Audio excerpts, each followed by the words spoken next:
અમદાવાદથી સમાચાર જીવરાજ પાર્કની જ્ઞાનદા સોસાયટીનો અગ્નિકાંડ જ્યાં એફએસએલની ટીમ તપાસ કરવા માટે પહોંચી છે। એફએસએલની ટીમે ઘટના સ્થળ ઉપરથી સેમ્પલ્સ લીધા છે।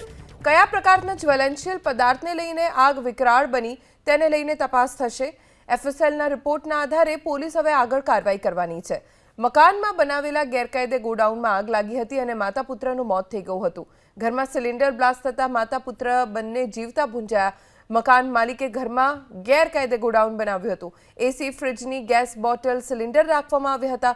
સોસાયટીના રહીશોએ મહાનગરપાલિકાને ફરિયાદ કરી હતી કે ઘરમાં ગેરકાયદે ગોડાઉન ચાલે છે, જો કે મહાનગરપાલિકાએ માત્ર નોટિસ આપીને સંતોષ માની લીધો।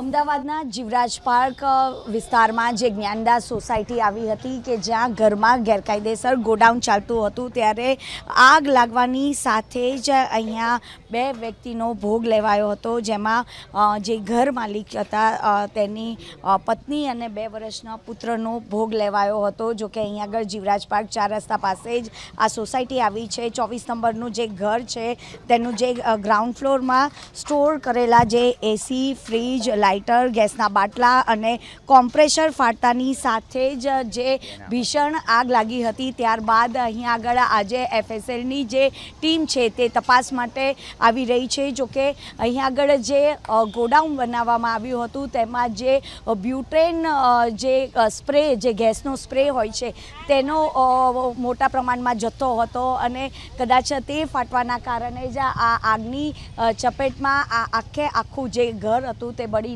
ખાક થઈ ગયું હતું। જો કે તેની આસપાસ પણ ઘણી બધી જગ્યા પણ બળીને ખાક થઈ ગઈ હતી। વાહનો પણ બળીને ખાક થઈ ગયા હતા। લગભગ 12થી પણ વધુ વાહનો, જેમાં 4 વ્હીલર અને 2 વ્હીલર હતા, તે વાહનો પણ બળીને ખાક થઈ ગયા હતા। જો કે સ્થાનિકોએ અવારનવાર અહીંયા જે ઘર માલિકને રોકવાનો પ્રયાસ કર્યો હતો, કારણ કે ઘરમાં જ અહીંયા આગળ કોમર્શિયલ જે ગોડાઉન ઊભું કરવામાં આવ્યું હતું અને જેમાં જ્વલનશીલ જે પદાર્થો હતા તે પણ તે અહીંયા આગળ રાખતા હતા। ત્યારબાદ ગરમીનું પ્રમાણ વધવાના કારણે જ અહીંયા આગ લાગી હતી। આગ એટલી ભીષણ હતી કે સોસાયટીના આજુબાજુના તમામ જે મકાનો હતા તેને પણ ક્ષતિ પહોંચી છે। આપની સાથે અહીંયા આગળના જે સ્થાનિક રહેવાસી છે તેમની સાથે વાત કરીશું, પરંતુ પહેલાં આપ જોઈ રહ્યા છો કે આજે એફએસએલની જે ટીમ છે, કારણ કે અહીંયા આગળ ઘણા ગેસના સિલિન્ડર અહીંયા આગળ આવેલા છે, આ સિવાય જે બ્યુટેન જે ગેસનો જે સ્પ્રે છે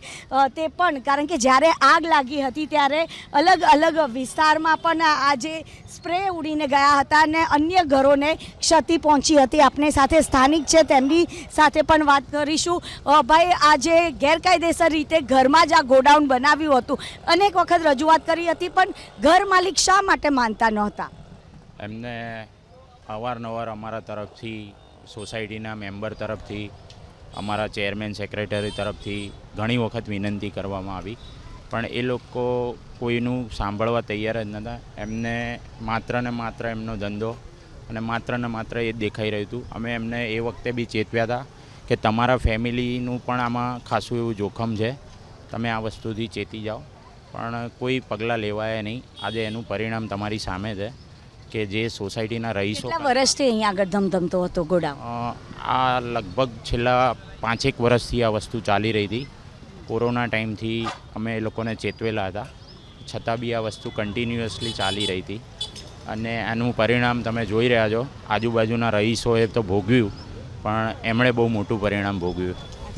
આપ જોઈ રહ્યા છો કે આ આખી જે એફએસએલની જે ટીમ છે તે અહીં આગળ ચકાસણી કરવા માટે આવી છે, પરંતુ આપ જોઈ રહ્યા છો કારણ કે અહીં આગળ જે ગેસ સિલિન્ડર પણ અહીં જોવા મળી રહ્યા છે અને આગ લાગવાના કારણે જ અહીંયા આગળ આ ઘરમાં જે રહેતા સરસ્વતીબેન અને તેમના દીકરાએ જીવ ગુમાવ્યો છે। અનેક વખત લોકોએ અહીંયા આગળ રોકવાનો પણ પ્રયાસ કર્યો હતો, જો કે ન માત્ર આ એક જ ઘર બળીને ખાક થયું છે, પરંતુ આ સિવાયના બીજા 2 થી 3 ઘરોમાં પણ ભારે નુકસાન થયું છે। ખાસ કરીને જાનમાલમાંથી નું પણ વધુ એવું નુકસાન થયું છે, લાખોનું નુકસાન થયું છે। ત્યારે એફએસએલની ટીમ છે કે તે અત્યારે ચકાસણી છે તે કરી રહી છે, એક પછી એક અલગ અલગ જગ્યાએ જઈને તપાસ છે તે કરવામાં આવી રહી છે।